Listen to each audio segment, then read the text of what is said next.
First of all, I want to thank the organizers and the attendee as well to be here at this time.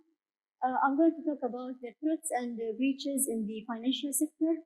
So here we can see the recent data breaches, and from there we can find out that the financial services is getting the third position in the most sectors that been having the recent data breaching. So with more than 20% data breaches is in the financial sector. The number of compromised records, we can see also the financial services have a high number of records.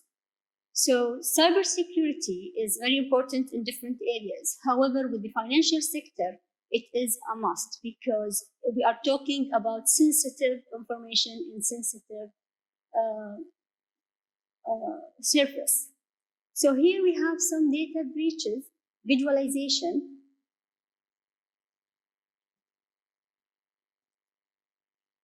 We try to collect some data, and from the data, we try to understand what the data is telling us. From here, we can see some public data that we got.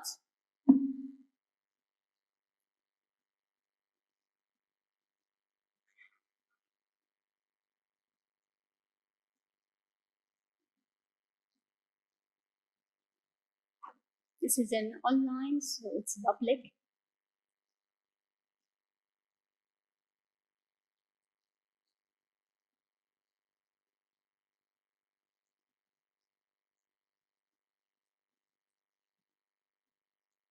So here we got the data from 2005 until 2017, and from that data we can find out the data sensitivity and also the method of the leak.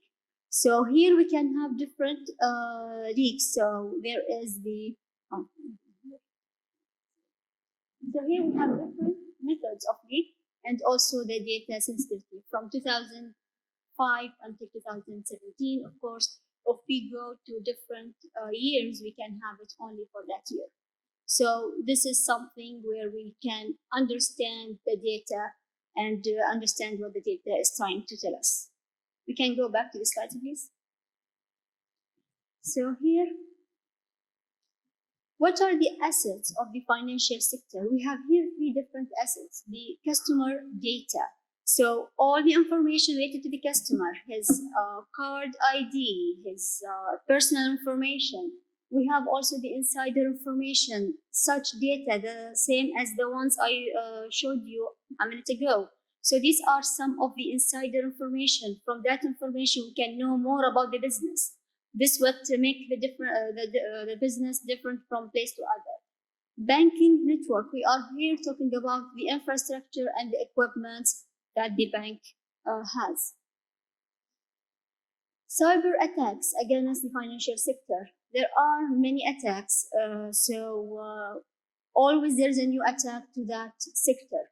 So cybersecurity experts noted that the financial sector was exposed to higher cyber risk. Some of the different attacks that happened, like the Panda Banker, like the Trick, all of these were malware that happened in 2018. Digital transformation. So what is digital transformation? Digitalization or digital transformation is the restyling of the financial services. The technology will not replace the existing model. It's just the existing model should adapt to the new technology to make sure that they are giving a good service to the customers. Every new generation is expecting more service-oriented model. So here we talk about the highly automated functions, insight-driven function, faster performance. It is expected that the performance will be offered by the bank will be very fast. We will not wait days until we get that service. It should be within a second. Insight-driven functions, even we are talking about digitalization, not digitization, because we expect that the bank will will understand the data, will understand what the data is trying to tell. And from that, the functions will be different and it will be customized functions. Of course, the automated functions. Digital transformation in the UK. Here we got one example. And according to the Royal Bank of Scotland, the number of customers visiting banks has been fallen by 40% in 2018. The check payments now make up just 0.4% of all payments. Mobile transactions has increased 73%. On the other hand, we can see that the financial sector try to avoid or abandon some of the digital transformation projects because still the technology is new, still it is an emerging technology. Digital tools that support the financial sector, we have the cloud services, we have the predictive analytics, robotics, process automation. So all these kind of tools will be very helpful for the financial sector. What are the challenges? So here we are talking about some of the threats. Availability, so the data should be accessed and should be accessed only by authorized people. Also, the disruption could lead to a loss of revenue. Confidentiality, protection of the data from unauthorized access, and of course, loss of confidentiality could lead to the reputation loss. Integrity, ensure that the data is protected from illegal modification or updating or modifying it.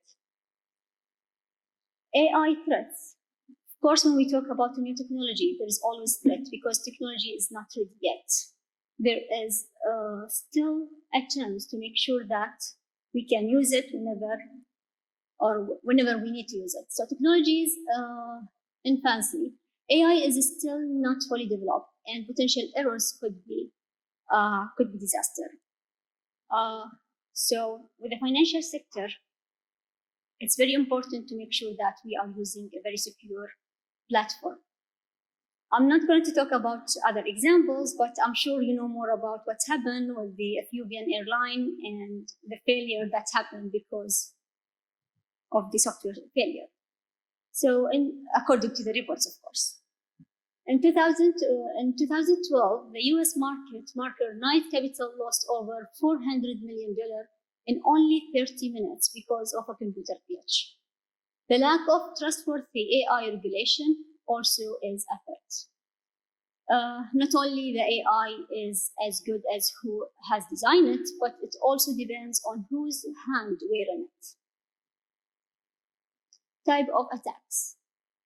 The banking malware, so we can have malicious email attachment or fake website. All of these can be used, so we need some solutions for that.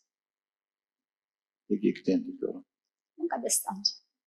Content manipulation attack, also known as the man in the browse attack. Okay, here is one example of the ATMs where the criminals can use camera, card skimmer, keyboard overlay to get the information, because hackers, what they need from you is the information. So the bank, customers, all of them should make sure that they are keeping the information secure. Phishing, there's a lot of phishing attacks. Insider attack, this is something also considered as an important attack. Distributed denial of service, also this is one of the threats. The solution, we should raise the awareness and the network insight, the administrator access, where we give the minimum access that make sure that people can do their job. Biometrics, of course, is one of the important solutions. We need to update the operating system, software, and antiviruses. Trends, of course, blockchain. I'm not going to talk about it because my colleagues already mentioned it.